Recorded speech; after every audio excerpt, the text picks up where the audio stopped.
One family, 5 sons, 5 capitals, and for 200 years they financed both sides of every major war in Europe, not as a conspiracy theory, as documented financial history.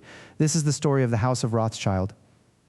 Frankfurt, Germany, 1744. Meyer Amschel Rothschild was born in the Judengasse, the Jewish ghetto, a cramped walled lane where Jews were forced to live, forbidden from most professions, confined after dark. He became a coin dealer, then a banker, then the most powerful financier in Europe. He had 10 children, 5 sons, and he had a plan. He sent each son to a different European capital. Amschel stayed in Frankfurt. Solomon went to Vienna, Nathan to London, Kalman to Naples, James to Paris. 5 cities, 5 banking houses, 1 family, 1 ledger. They communicated by private courier, faster than governments, faster than armies, faster than anyone else. That speed became their weapon.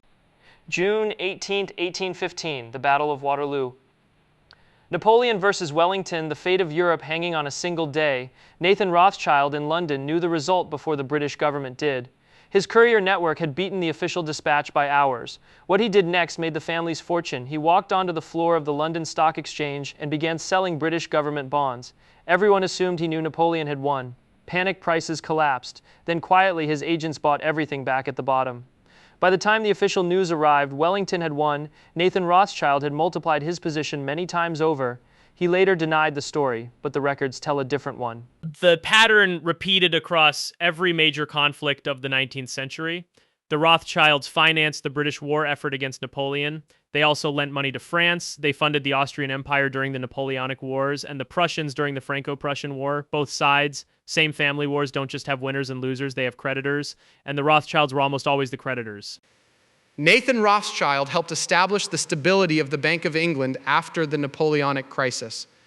James Rothschild became the financial backbone of the French state. By the 1820s, the family had become the largest bank in the world, not through inheritance. Through control of information, speed of communication, and positioning on every side of every conflict, the economist Niall Ferguson called it the first multinational financial corporation.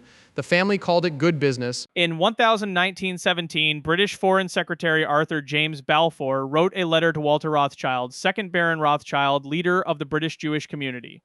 The letter declared British support for the establishment of a Jewish homeland in Palestine. It became known as the Balfour Declaration. Whether the family's financial influence shaped British policy remains a matter of historical debate. The letter exists. That is not. Today, Rothschild & Company is a global financial advisory firm. They advise governments on sovereign debt. They structure mergers and acquisitions for the largest corporations in the world. They remain private. They remain family-controlled. They do not give interviews. The conspiratorial version of this story attributes them with controlling every central bank, every government, every war. That is not supported by evidence. The documented version, 1 family, 2 centuries, consistently positioned on all sides of every major financial event in history, needs no embellishment. It is strange enough on its own. The lesson is not that one family runs the world. The lesson is that financial power, held privately over long enough periods of time, can shape history in ways that governments cannot. Mayor Amschel Rothschild reportedly said, "Give me control of a nation's money supply, and I care not who makes its laws." Whether he said it or not, the family acted as though he did.